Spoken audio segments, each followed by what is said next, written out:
Bismillahirrahmanirrahim. Assalamualaikum warahmatullahi wabarakatuh.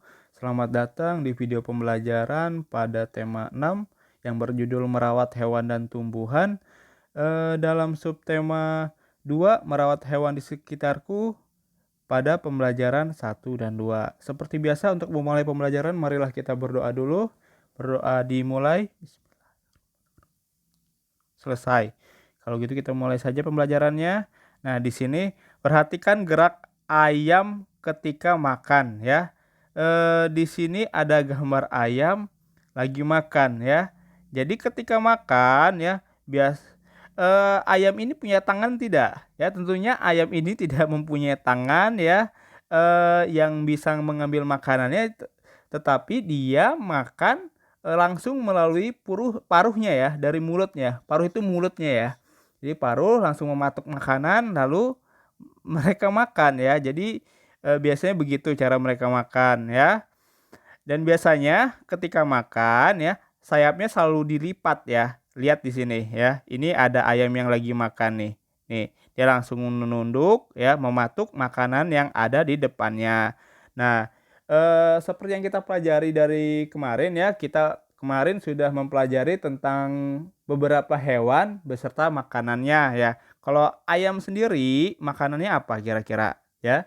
Jadi ayam ini adalah termasuk hewan jenis omnivora ya. Omnivora itu dia bisa makan biji-bijian ya, seperti biji jagung atau beras ya, beserta hewan-hewan kecil seperti cacing ataupun serangga. Jadi itu adalah makanan ayam itu sendiri ya.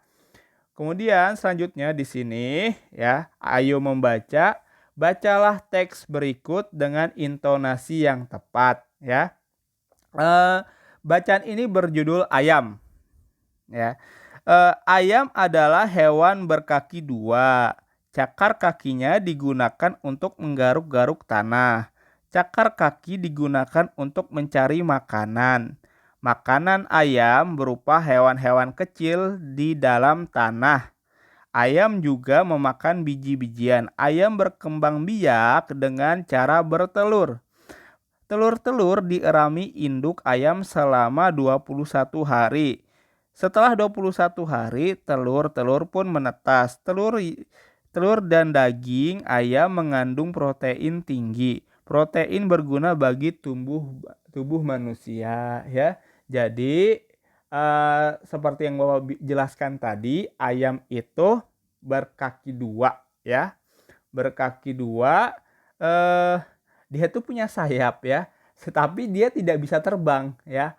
Mungkin hanya bisa melompat atau terjun, misalnya ayam itu ada di atas pohon atau di atas atap, kadang-kadang kita bisa nemuin ya.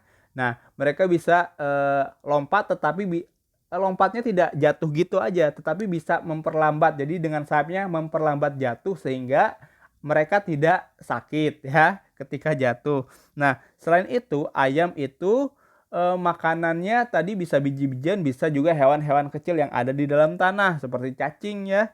Kemudian ayam itu berkembang biak melalui bertelur ya. Tentunya kalau ingin telur itu menetas, telur itu harus dierami oleh induk ayam ya. Jadi harus dijaga, harus diangetin sama induk ayam selama paling biasanya ya, paling lama atau paling cepat itu sekitar 21 hari ya.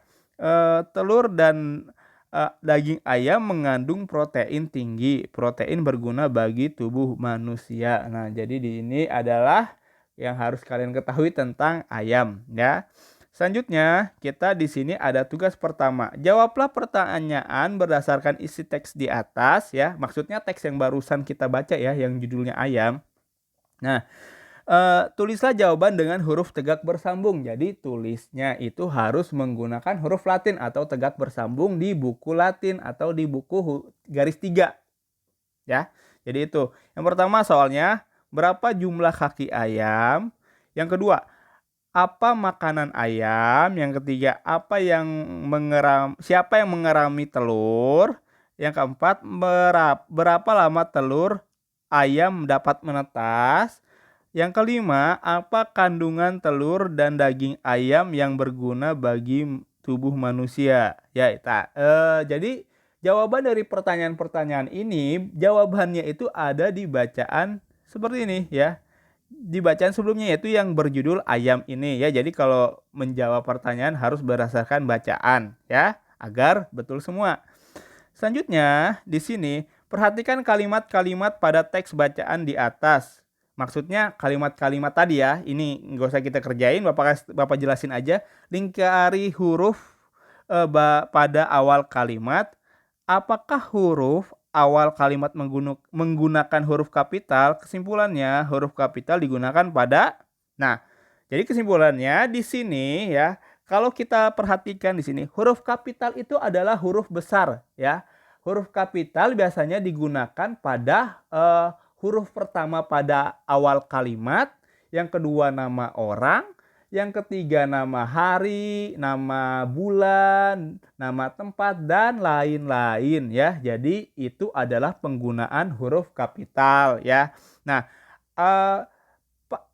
dalam bacaan ini ya, yang berjudul ayam, huruf kapital ya, dia adanya di awal kalimat ya. Ada di awal kalimat nih. Ini kalimat pertama nih ya. Jadi kalimat itu apa ya? Yang harus kalian ketahui adalah kalimat itu adalah kumpulan dari beberapa kata ya. Kumpulan dari beberapa kata, lebih dari 2 atau 3 kata sehingga menjadi kalimat. Dan biasanya kalimat itu diakhiri oleh yang namanya tanda titik. Ada nggak tanda titiknya? Nih ada tanda titiknya nih. Ini titik, ini titik, ini titik ya. Setelah tanda titik ya, baru kita baru ada kalimat baru lagi setelah itu ya. Baru ada kalimat baru lagi. Nah, lalu awal kalimat baru itu ya, huruf awalnya itu adalah huruf kapital seperti ini ya. Huruf kapital nih, huruf kapital atau huruf besar nih ya. Lalu di sini ada tanda titik.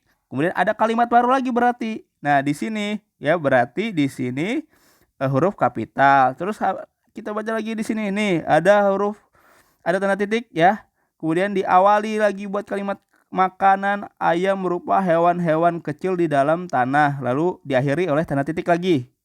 Lalu ada kalimat baru lagi dan begitu seterusnya ya. Jadi pada bacaan ini kesimpulannya adalah huruf kapital atau huruf besar digunakan pada huruf awal dalam satu kalimat ya. Dalam suatu kalimat ya. Jadi itu yang harus kalian pahami. Nah, selanjutnya di sini ya, ayam lani ada yang dimanfaatkan dagingnya. Ayam lani ada yang dimanfaatkan telurnya.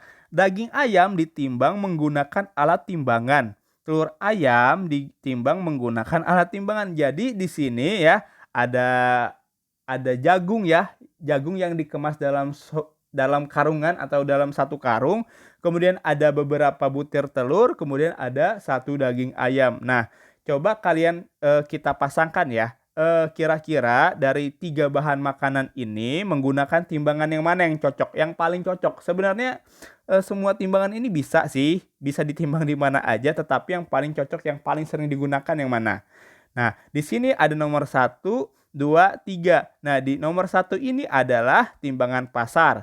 Nomor 2 adalah timbangan kue ya. Namanya ya, timbangan kue biasanya digunakan untuk mengukur berat dari bahan-bahan untuk membuat kue ya. Sedangkan timbangan digital ini ya, lihat dia tidak ada wadahnya, tidak terbatas di sini ya. Nah, biasanya digunakan untuk mengukur berat benda-benda yang lumayan berat dan besar ya.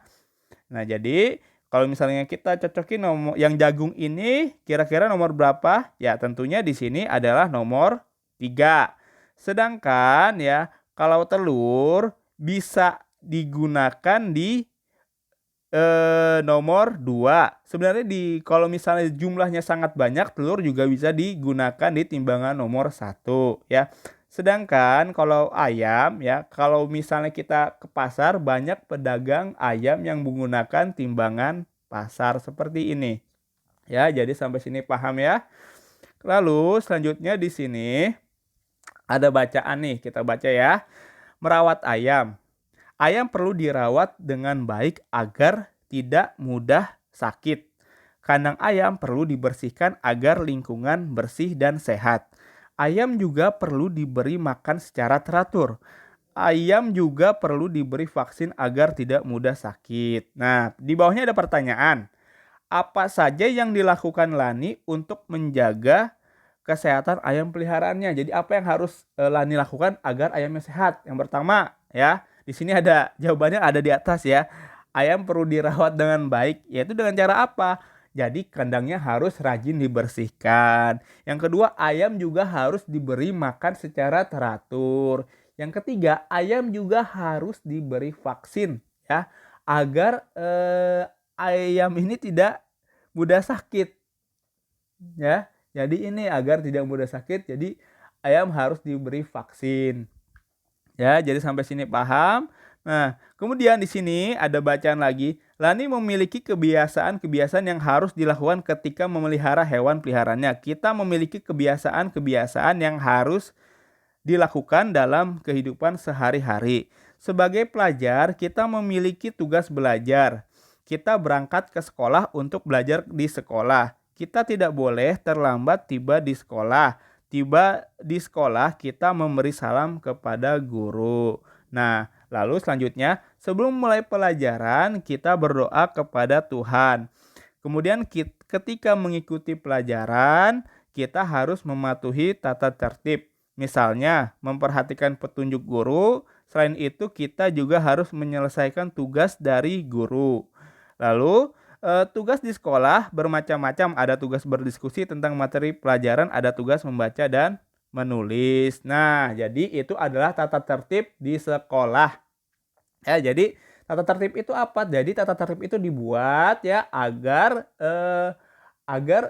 suasananya itu tercipta damai ya. Kemudian saling menyenangkan ya. Jadi tata tertib itu gitu tujuannya. Jadi tata tertib itu tidak untuk melarang-larang aja, tidak, tetapi tujuannya itu untuk kepentingan bersama ya. Tata tertib itu biasanya digunakan di sekolah ya, di rumah pun ada tata tertib, di jalan ada tata tertib ya. Jadi di mana-mana itu ada yang namanya tata tertib ya. Jadi tujuan utamanya atau tujuan akhirnya itu adalah untuk kepentingan bersama. Ya, jadi sampai sini paham ya. Nah, di sini ada tugas kedua, ayo tuliskan tata tertib yang harus dipatuhi ketika mengikuti pelajaran ya. Jadi, kelompokkan hal-hal yang boleh dilakukan ketika mengikuti pelajaran. Kelompokkan hal-hal yang tidak boleh dilakukan ketika mengikuti pelajaran. Ya, yang pertama di sini ada hal yang boleh dilakukan mengikuti pelajaran, kemudian hal yang tidak boleh mengikuti pelajaran. Nah, misalnya di sini ya, kalau misalnya tata tertib di sekolah, makan boleh nggak? Ya, makan di dalam kelas. Ya, tentunya tidak boleh. Jadi contohnya harus ditaruh di sini ya, makan di dalam kelas ditaruh di sini berarti dimasukin yang tidak boleh. Sedangkan kalau misalnya eh, memperhatikan guru ya, kira-kira boleh nggak? Ya tentunya boleh ya di dalam pelajaran di sini ya. Jadi itu ya. Jadi itu adalah contohnya ya. Selanjutnya tinggal kalian cari sendiri ya. Contohnya apa aja atau misalnya ada tambahan lain ya. Kalian tulis aja. Yang penting harus ada di sekolah ya. Jadi itu tata tertib yang harus ada di sekolah ya. Jadi sampai sini ya. Sekian pembelajaran dari Bapak. Apabila ada pertanyaan silahkan hubungin Bapak. Dan sekali lagi Bapak ingatkan agar kalian tetap menjaga kesehatan kalian ya.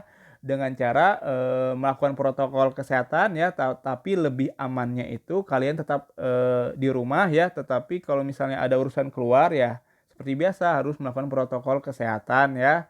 Seperti memakai masker, rajin mencuci tangan, dan menjaga jarak ya. Jadi sampai segini aja ya. Assalamualaikum warahmatullahi wabarakatuh.